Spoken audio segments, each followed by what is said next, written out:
मेरा नाम गीता है। मैं एक 27 साल की शादीशुदा औरत हूँ। अभी तक मुझे कोई औलाद नहीं हुआ। इसका कारण ये है कि मेरे पति मेरे साथ नहीं रहते, वो दुबई में रहते हैं। साल में वो सिर्फ 1 महीने के लिए ही आते हैं, तभी मुझे अपने पति का सुख नहीं मिल पाता है और पूरे साल भर ऐसे ही गुजारा करना पड़ता है। आज मैं आपको जो कहानी सुनाने जा रही हूँ वो कहानी मेरे और मेरे चचेरे भाई की है। आपको ये बात जानकर बहुत हैरानी होगी कि मैंने कैसे अपने भाई को अपने जिस्म की भूख मिटाने के लिए क्या क्या चाल चली और मैं कामयाब भी रही। राहुल यानी मेरा चचेरा भाई, उसके मम्मी पापा नहीं हैं, उसकी अभी शादी नहीं हुई है। वो चंडीगढ़ में एक बड़ी कंपनी में जॉब करता है। मेरे भाई का सहारा मैं ही हूँ, तो मुझे उसका भी बहुत ध्यान रखना पड़ता है। इस वजह से मैं साल में 6 महीने उसी के पास रहती हूँ। जब उसकी शादी हो जाएगी तब देखी जाएगी, पर अभी उसको मेरी ज़रूरत है। इस वजह से मैं चंडीगढ़ जाती रहती हूँ। आजकल इंटरनेट पर ऐसी ऐसी कहानियाँ हैं जिसको पढ़ने के बाद आपके अंदर कोई झिझक नहीं रह जाती। कई लोग ऐसे भी हैं जो अपनी भूख मिटाने के लिए अपने परिवार के ही किसी सदस्य को अपनी ओर आकर्षित करती हैं और उसके साथ संबंध बनाते। मुझे तो इसमें कोई बुराई नहीं लगती। घर का माल घर में ही रह जाए, इससे बढ़िया और क्या हो सकता। दोस्तों, इसी वजह से और यही सब पढ़कर मेरे मन में भी विचार आया, ज़रूरत तो दोनों तरफ है। मेरे भाई को भी तो ज़रूरत होगी, लेकिन हम दोनों एक फ्लैट में रहते हुए भी भूखे प्यासे थे। तो मुझे एक उपाय सूझा कि क्यों न अपने छोटे भाई को ही आकर्षित कर उसके साथ ही मज़े किए जाएं, ताकि दोनों की ज़रूरत पूरी हो जाए और घर की बात भी घर में ही रहे। पर ऐसे कैसे बोल दूँ कि मेरी प्यास बुझा दो। मैं ऐसा तो नहीं बोल सकती थी। फिर मैं कुछ भड़कीले कपड़े खरीद कर लाई और उसके सामने रात को पहनकर इधर उधर घूमती रहती। लेकिन दोस्तों, उससे कोई फ़ायदा नहीं हुआ। शायद वह मुझे अपनी बहन मानता और मेरे जिस्म को देखना ही नहीं चाहता था, मगर मैं तो चाहती थी कि वह मेरे जिस्म को देखे ताकि मेरा काम बन जाए। मुझे लगा कि अगर मैं ऐसे ही धीरे उसको आकर्षित करने का सोचूंगी तो हो सकता है वो मना कर दे। और फिर एक दिन की बात है, मैं बाथरूम में थी और मुझे पता था कि वह उसी कमरे में है जिसमें बाथरूम है। मैं तुरंत दरवाज़ा खोलकर बाहर निकल गई। मैंने बस टॉवेल ही लपेटा था और फिर बड़ी चालाकी से उसके सामने गिरा दिया। इस तरह मुझे देखकर वो देखता ही रह गया। ऐसा लग रहा था जैसे पहली बार देख रहा हो।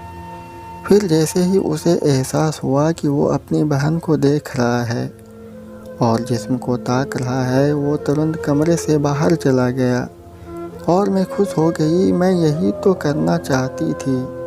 फिर एक दिन मैंने मेन दरवाज़ा खुला छोड़ दिया। जब उसके आने का टाइम हुआ तो मैं बिना सोचे समझे उसके ही बेड पर सो गई थी। जब उसने दरवाज़ा खोला, देखा तो अंदर आ गया। 2 बार दीदी दीदी बुलाया, फिर मेरे कमरे में आ गया। मैं जगी हुई थी पर सोने का नाटक कर रही थी। फिर वो मेरे बदन को देखने लगा। उसे लग रहा था कि मैं सो रही हूँ। फिर वो कमरे के अंदर आकर मुझे गौर से देखने लगा और फिर प्यार से मेरे पास आकर मेरी पीठ पर हाथ रखकर उसे बड़े प्यार से सहलाने लगा। हल्की सी आँख खोलकर उसको देखा तो सब समझ आ गया कि वो उत्तेजित हो रहा था। मैं आँख बंद करके ऐसे लेटी रही और मेरा भाई खड़ा होकर मुझे निहारता रहा। मैं तो यही चाहती थी कि वह मुझे देखे और अब वो मुझे देख भी रहा था। मैं मन ही मन खुश हो रही थी कि मेरा काम बन गया है। फिर उसे लगा कि मेरी नींद ना खुल जाए, इसलिए वो 4-5 मिनट बाद ही मेरे कमरे से बाहर चला गया उसने फिर से आवाज़ लगाई। फिर मैं उठी और बाहर आ गई और उसके पास जाकर बोली, भाई तुम कब आए? बस अभी अभी आया हूँ, वो बोला। फिर उसने कहा, आप कहाँ थी? मैंने कहा, मैं सो रही थी। वो ऐसा दिखावा कर रहा था जैसे कि मैंने कुछ देखा ही नहीं, और मैं भी ऐसा ही जता रही थी जैसे मुझे कुछ पता ही ना हो। रविवार के दिन की बात है। उस दिन उसका ऑफिस नहीं था और मैं सुबह सुबह बाथरूम के अंदर नहाने चली गई। मेरा भाई मोबाइल पर कुछ देख रहा था। मैं उसको बोली, अभी नहा कर आती हूँ, फिर नाश्ता बनाते हैं और साथ मिलकर खाएंगे। मेरे मन में एक विचार आया कि मैं बाथरूम में गिरने का नाटक कर रही थी हूँ और दरवाज़ा अंदर से खुला ही रखती हूँ और कुछ चीज़ के गिरने की आवाज़ करती हूँ ताकि उसको लगे कि मैं गिर गई हूँ। मैंने फिर बाल्टी को ज़ोर से गिराया और धड़ाम की आवाज़ हुई। मैंने ठीक वैसा ही किया और मेरा भाई तुरंत ही बाथरूम के अंदर आ गया। मैं बिना कपड़ों के बाथरूम पर फर्श पर लेटी हुई थी। फिर वो बोला, दीदी क्या हुआ आपको? मैं तो थोड़ा रोने का नाटक करने लगी कि मेरी कमर टूट गई है, अब मैं चल भी नहीं पा रही हूँ, मैं क्या करूँ? उसने मुझे उठाने की कोशिश की ताकि बाथरूम से बाहर ले जा सके। किसी तरीके से उसने मुझे उठाया और बेडरूम में ले गया। मैं पूरी की पूरी निर्वस थी। बेड पर लाते लाते उसकी नीयत बदल गई। वो कहने लगा कि मैं आपकी पीठ पर मालिश कर देता हूँ। मैंने कहा, प्लीज़ कर दो राहुल, बहुत दर्द हो रहा है। फिर वह मेरी पीठ पर मालिश करने लगा। धीरे धीरे उसके हाथ मेरी पीठ पर चलने लगे। कभी वो कमर पर मालिश करता तो कभी मेरी पीठ पर। मैं मुंह के बल लेटी थी। फिर उसने मुझसे पूछा कि कुछ फ़र्क पड़ा क्या? फिर मैंने कहा, हाँ कुछ आराम मिल रहा है। फिर वह मेरे पूरे शरीर की मसाज करने लगा। मुझे बहुत अच्छा लग रहा था। दिल कर रहा था कि उसे अपने ऊपर खींच लूँ। मेरा अंग अंग अब जलने लगा था। शायद वो भी बहुत उत्तेजित हो गया था। फिर वो कहने लगा, आपके पेट पर भी मालिश कर देता हूँ। फिर उसने मुझे पीठ के बल लेटा दिया और मेरे अंगों का मालिश करने लगा। मुझे अब अपने आप को संभालना बहुत मुश्किल हो रहा था। अब वो मेरी टांगों की मालिश करने लगा। फिर धीरे धीरे उसका हाथ मेरे हाथों की ओर जाने लगा और मेरे हाथों को अपने हाथों से सहलाने लगा। जैसे ही उसको नशीली आंखों से देखा तो वो मेरे करीब आ गया और मेरे होठों पर अपने होठ रख दिए। अब मुझे और भी चूमने लगा।